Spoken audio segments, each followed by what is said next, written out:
Hello dear friends, कैसे हैं आप लोग।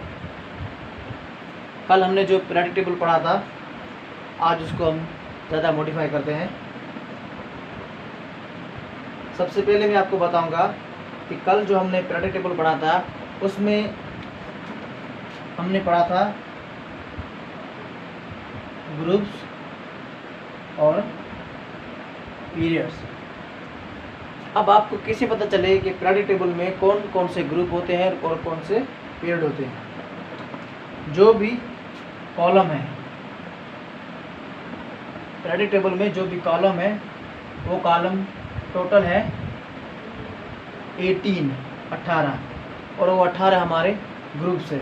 जो भी कॉलम है पीरियोडिक टेबल में, जो भी कॉलम है, ये कॉलम है, ये कॉलम, ये सारे कॉलम्स हैं। ये कॉलम्स सारे 18 है, तो हमारे पास 18 ग्रुप्स हैं। और अब पीरियड क्या होते हैं। जो भी रोज़ है हमारे पास कितनी है, we have 7 rows in periodic table. हमारे पास 7 रोज है पीरियोडिक टेबल में, जो कि कहलाती हैं पीरियड्स। ठीक है, ये आपको पता होना चाहिए। उसके बाद हम आते हैं वैलेंसी पे। वैलेंसी हमेशा हर एलिमेंट की कांस्टेंट नहीं होती, वो वेरिएबल होती है। It's depend upon reaction. अब वैलेंसी कैसे बनती है, जब कोई एलिमेंट अपना एक इलेक्ट्रॉन किसी दूसरे एलिमेंट को ट्रांसफ़र करता है। जब कोई भी एलिमेंट अपना इलेक्ट्रॉन किसी दूसरे एलिमेंट को ट्रांसफ़र करता है तो उस पर आती है चार्ज, और उसे हम कहते हैं वैलेंसी। अब ग्रुप फर्स्ट है। ग्रुप फर्स्ट क्या करता है, अपना एक इलेक्ट्रॉन वो क्या करता है, वो डोनेट करता है 7A को। जो 7वां ग्रुप है उसको अपना इलेक्ट्रॉन डोनेट करता है।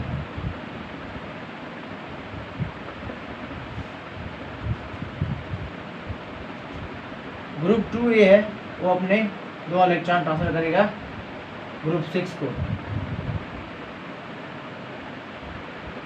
और ग्रुप 3A अपने 3 इलेक्ट्रॉन ट्रांसफर करेगा ग्रुप 5 को। और जो ग्रुप 4 है, इसमें प्लस माइनस 4 इलेक्ट्रॉन्स होंगे, क्योंकि ये 4 इलेक्ट्रॉन दे भी सकता है और ले भी सकता है। अब आते हैं प्लस और माइनस की बात करते हैं हम कि प्लस और माइनस किसे बनते हैं। जब भी कोई एलिमेंट किसी दूसरे एलिमेंट को अपना इलेक्ट्रॉन ट्रांसफ़र करता है, जो एलिमेंट ट्रांसफ़र अपना इलेक्ट्रॉन करेगा उस पे आएगी पॉजिटिव चार्ज। फॉर एग्जांपल, अगर फर्स्ट ए है तो उस पर होगी +1 चार्ज। अगर वो दूसरा है, वो 2 इलेक्ट्रॉन ट्रांसफ़र करता है तो उस पर +2 चार्ज होगी। अगर तीसरा ग्रुप है, वो अपने 3 इलेक्ट्रॉन ट्रांसफ़र करता है, किसी दूसरे एलिमेंट को देता है, तो उस पर +3 चार्ज आएगी। अब मैंने यहाँ पे बोला ग्रुप 4 को +-4, क्योंकि ये 4 इलेक्ट्रॉन ले भी सकता है और दे भी सकता है। अब यहाँ आते हैं, ये जो ग्रुप 6 है, इसने क्या किया, इसने 3 इलेक्ट्रॉन लिए किससे, ग्रुप 3A से। तो इसने लिए हैं, डोनेट नहीं किए, इसने लिए हैं, तो इसके पास आएगा -3। क्या चार्ज आएगा इसका, -3 आएगा। और जो छठा ग्रुप है उस पे आएगी -2, और 7th ग्रुप है उस पे आएगी -1, क्योंकि उसने एक इलेक्ट्रॉन दिया है। और लास्ट में जो ग्रुप 8 है, वो ना इलेक्ट्रॉन देगा ना लेगा, क्योंकि ये ऑलरेडी स्टेबल है। अब सवाल ये पैदा होता है कि इलेक्ट्रॉन देते और लेते क्यों हैं। वो इसलिए कि हर पीरियोडिक टेबल में हर एलिमेंट क्या होना चाहता है, स्टेबल। वो कहता है कि मैं अपने आप में स्टेबल रहूं, उस वजह से ये इलेक्ट्रॉन एक दूसरे को ट्रांसफ़र करते हैं और कंपाउंड मॉलिक्यूल बनाते हैं। उस वजह से ये स्टेबल होते हैं, तभी ये इलेक्ट्रॉन की लॉस और इलेक्ट्रॉन की गेनिंग और लॉस होती है। अब आते हैं हम इलेक्ट्रोपॉजिटिव एलिमेंट्स क्या होते हैं और इलेक्ट्रोनेगेटिव एलिमेंट्स क्या होते हैं।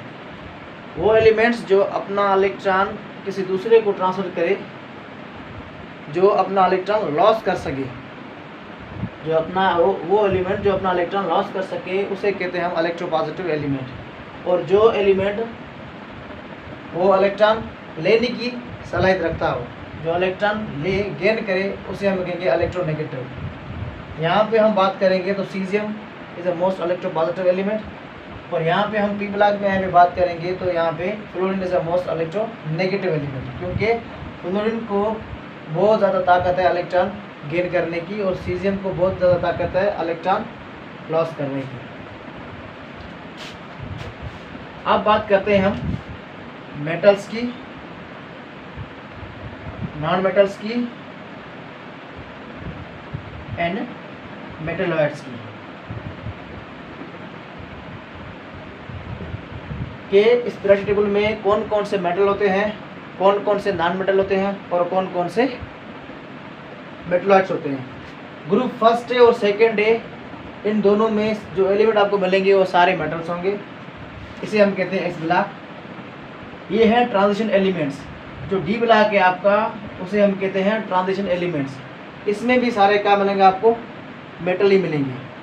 अब आते हैं यहाँ पे ब्लॉक पी में। ब्लॉक पी में आपको नॉन मेटल्स मिलेंगे और मिलेंगे मेटलॉइड्स। और जो एफ ब्लॉक है, ये नीचे वाला एफ ब्लॉक जिसको हम कहते हैं actinide and lanthanide series, actinide and lanthanide series, उसमें क्या होते हैं, उसमें भी सारे मेटल्स होते हैं। अब मेटल्स क्या होते हैं, मेटल्स वो चीज़ होती है जिसमें फ्री इलेक्ट्रॉन होते हैं, चमकदार होते हैं, जिसमें बिजली आसानी से गुजर सके, उसे हम मेटल कहते हैं। नॉन मेटल इसका उल्टा है, नॉन मेटल में ना ही बिजली पास होगी, ना ही फ्री इलेक्ट्रॉन होंगे और ना ही वो ब्रिटल होंगे। अब आते हैं मेटलॉइड्स। मेटलॉइड्स हम उसे कहते हैं जो मेटल और नॉन मेटल दोनों की खासियत रखे। क्या होते हैं मेटलॉइड्स? मेटलॉइड्स वो होते हैं जो मेटल एंड नॉन मेटल दोनों की खसूसियत को रखे, उसे हम कहते हैं मेटलॉइड्स। आज के टॉपिक हमारा इतना ही था, मिलेंगे नेक्स्ट वीडियो में। Thank you.